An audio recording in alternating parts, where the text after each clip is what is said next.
आज हम लोग आपके पास संदेश देने आए हैं। जिस बाबा को घर घर में पूज रहे हैं वही बाबा गुरु भी हैं। आप उनको गुरु मान लीजिए, क्योंकि दर खानदान हम बाबा के रूप में पूजते आ रहे हैं। ललका पियर का सरिया साबुन पहनते हैं या पूजा करने जाते हैं। अभी कुंभ गए लोग नहाने के लिए, नहा के भी आए। क्या मन बदला? क्या मन स्नान किया? मुट्ठा का मुट्ठा अगरबत्ती जला रहे हैं। क्या मन बदला? घर में 75 गो देवी देवता रखे हैं। आप लोग पूजा की मास्टरनी है। बिना अगरबत्ती जले ले, प्रसाद चढ़े, खाना नहीं खाएंगे। क्या घर का स्थिति महादेव के परिवार जैसा हुआ? स्थिति क्या है? पति पत्नी में झगड़ा, सास पुत्रों में झगड़ा, ननद भौजाई में झगड़ा, पास पड़ोस में झगड़ा। यही ना स्थिति अभी तक बनी हुई है। इतना पूजा पाठ कर रहे हैं, इतना व्रत कर रहे हैं, इतना सह रहे हैं, आप लोग तो कोई व्रत ही नहीं छोड़ते हैं। धरती का सारा व्रत करते हैं। क्या मन बदला कि धरती पर हम कितना दिन के लिए आए हैं?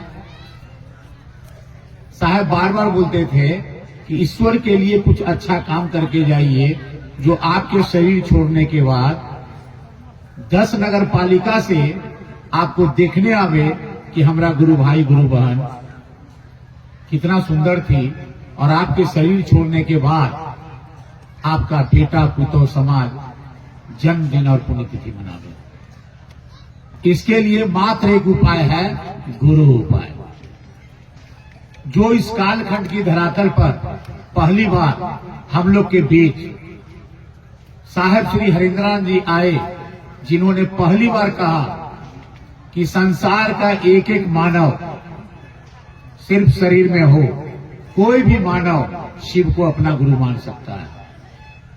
शिव को गुरु मानने में कोई वर्जना नहीं है, कोई बंधन नहीं है। आप किस जात से हैं, किस धर्म से हैं, किस संप्रदाय से हैं, क्या खाते हैं, क्या पीते हैं, आपका जीने का तरीका क्या है, कोई लेना देना नहीं है। सिर्फ आपकी चाहत, आपका संकल्प कि आज से मेरे गुरु शिव और मैं महादेव का चेला। सिर्फ यह मन में सवाल उठना, आपके सोच में यह चलना ही आपको शिव का शिष्य बना देगा। जैसे आप सोचे तत्क्षण आपको हरिंद्रानंद जी के द्वारा 3 गो सूत्र दिया गया, 3 विधा दिया गया कि बाबू ये 3 गो सूत्र कर लोगे ना। जैसे छोटा सूत्र होता है कि हिसाब का कैलकुलेशन जल्दी हो जाता है सूत्र के हिसाब से, उसी तरह उन्होंने सूत्र दिया। इतना लोटा का लोटा जल चढ़ा रहे हो, पूजा पाठ कर रहे हो, साधना कर रहे हो, इस कालखंड में कोई परिवर्तन नहीं मिल रहा है। अगर यह सूत्र कर दो तो वही परमात्मा जो गुरु है तुम्हें परमात्मा से एक में करा देंगे। यह 3 सूत्र को समझिए। ये 3 सूत्र क्या है? ये 3 सीढ़ी है। ये 3 को काम दिए हैं। साहब बोले हैं कि बाबू ये 3 को कम्मा कर लोगे ना तो मंजिल तक पहुंच जाओगे। बाबू ये 3 सिरैया पर चढ़ जाओगे ना तो छत पर चढ़ जाओगे। हम लोग क्या कर रहे हैं? सिरैया पर चढ़ नहीं रहे हैं, सिरैये कंधों पर लेके फूर फूर उड़ रहे हैं। यानी 3 सूत्र खाली सिरैया लेके उड़ रहे हैं, लेकिन अपने नहीं चल रहे हैं। गड़बड़ी है ये। 3 सूत्र जो 3 सीढ़ी है, जो 3 काम है, उसको दैनिक जीवन में अपना लीजिए। आपकी घर की दिशा और दशा, दैनिक जीवन में चलने की तरीका आपका बदल जाएगा। वह 3 काम क्या है, इसको आप लोग दिल से समझिए। पहला काम है दया मांगना, दूसरा काम है गुरु की बात करना, और तीसरा काम है गुरु को प्रणाम करना। यही 3 वो काम है, और कोई काम नहीं है। चौथा कोई काम नहीं है। ये 3 काम को समझिए। पहला काम है दया मांगना, तो मन ही मन महादेव से दया मांगना है। किससे मांगना? महादेव से मांगना है। हम जब भी लोग से पूछते हैं तो लोग बोलते हैं दीदी आप घर में कैसे दया मांगते हैं। हम पूछते हैं कि आप लोग कौन हैं, जरा बताइए आप लोग कौन हैं, बताइए। एक आदमी दो आदमी,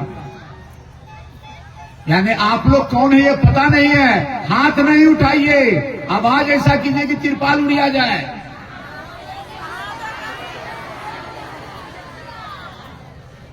महादेव कौन है? एक दो आदमी बोले मेरे गुरु हैं, बाकी लोग बोले गुरु हैं, यानी जगत के गुरु हैं, मेरे गुरु नहीं है। क्या है मेरे गुरु? झूठे। हाँ, आप लोग चर्चा के गुरु हैं और भजन के गुरु हैं। चलिए सुनिए, पहला काम है दया मांगना। किससे मांगना है? महादेव से मांगना है। तो जब हम दया मांगने बैठेंगे तो पहले उस महादेव को स्मरण करेंगे, मन में याद करेंगे महादेव को, और तब हम महादेव से दया की भीख मांगेंगे। अगर मन में महादेव नहीं याद आ रहा है तो सामने में एक सप्ताह महादेव का फोटो रखिए और फोटो को देखिए, आंख खोल करके महादेव से दया की भीख मांगिए कि हे महादेव आप मेरे गुरु हैं, मैं आपकी शिष्या हूँ। गुरु भाई शिष्य बोलेंगे मुझ शिष्या पर दया कर दीजिए, इतनी दया कर दीजिए कि मेरा मन समझे कि आप मेरे हैं। ये तीनों सूत्र मन को समझने के लिए है, और बिना दया का कोई सूत्र नहीं होगा। इसलिए महादेव को याद करके, महादेव को देख करके महादेव से दया की भीख मांगिए। मन ही मन कहिए कि हे महादेव आप मेरे गुरु हैं, मैं आपकी शिष्या हूँ, मुझ शिष्या पर दया कर दीजिए, इतनी दया कर दीजिए कि मेरा मन समझे कि आप मेरे हैं। अगर मन समझ गया, खेला शुरू। बिस्तर पर से सो के उठते हैं, रात में बिस्तर पर सोने जाते हैं, जब आपका मन करे तब मांगिए। और बिस्तर पर से सवेरे उठते हैं, रात में बिस्तर पर सोने जाते हैं, घर में जो भी काम कीजिए महादेव को कह के कीजिए। हे महादेव जा रहे हैं झाड़ू लगाने, हे महादेव जा रहे हैं बाथरूम, हे महादेव जा रहे हैं चाय बनाने, हे महादेव जा रहे हैं खाना बनाने, हे महादेव जा रहे हैं मजदूरी करने, हे महादेव जा रहे हैं ड्यूटी पर, हे महादेव जा रहे हैं पढ़ाई करने, हे महादेव जा रहे हैं मधुबनी, हे महादेव जा रहे हैं विराटनगर, हे महादेव जा रहे हैं काठमांडू। आप जहां भी जा रहे हैं महादेव को कह के जाइए, देखिए तो आपकी स्थिति क्या होती है। उनको घर का गार्जियन बनाइए। मेरे घर के मालिक कौन है? महादेव है। आपसे कोई पूछे कि आप घर में कितना आदमी है, तो आप बताते हैं मैं हूं, मेरा पति है, मेरे 2 बच्चे हैं। नहीं, सबसे पहले मेरे महागुरु महादेव हैं, उसके बाद मेरे साथ मेरे साहेब दीदी है, तब जोड़िए 4 आदमी, तो 7 आदमी हो गया। अब वो आपके घर में है, आप महसूस नहीं कर रहे हैं। आप महसूस करिए, आपके घर की दिशा और दशा बदलेगी। ये पहला काम है, मन ही मन महादेव से दया की याचना करना। एक तीसरा काम है अपने गुरु को प्रणाम करना। गुरु को प्रणाम करना है। आप घर में जो बड़े बुजुर्ग हैं, सास, ननद, भौजाई, गांव के कक्का, मास्टर साहब, सबको प्रणाम करते हैं तो पैर छू के प्रणाम करते हैं।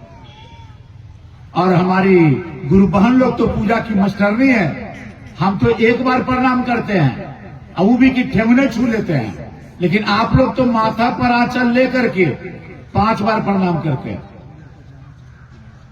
देवी देवता को भी 5 बार प्रणाम करते हैं। लेकिन जहां सास पुतों में झगड़ा है, वहां प्रणाम करते हैं तो क्या बोलते हैं? हे के बुढ़िया कहिया मर में, हे के बुढ़िया कहिया मर में, हे के बुढ़िया। आप ये बोल रहे हैं, वहां सास भी मने मन जो बोल रही वो आपका मने जानता। ऐसा प्रणाम नहीं कीजिए। प्रणाम आपका मन करे, कि हम अपने को प्रणाम कर रहे हैं, उसी तरह जब भी महादेव को प्रणाम कीजिए तो महादेव के चरण को याद कीजिए, उनके पैर को याद कीजिए। अगर पैर याद नहीं आता है तो सामने एक सप्ताह फोटो रखिए, उनके पैर को देखिए, आंख खोल के कहिए हे महादेव आपके चरणों में प्रणाम, और तब सांस पढ़ लीजिए नमः छोड़िए शिवाय, सांस पढ़ लीजिए नमः छोड़िए शिवाय। एक टक से उनके चरण को देखिए, मन में आलू बैगन टमाटर आ गया छोड़ दीजिए, टुकड़े टुकड़े में कीजिए, पहले दिल में नमः शिवाय को बसा लीजिए।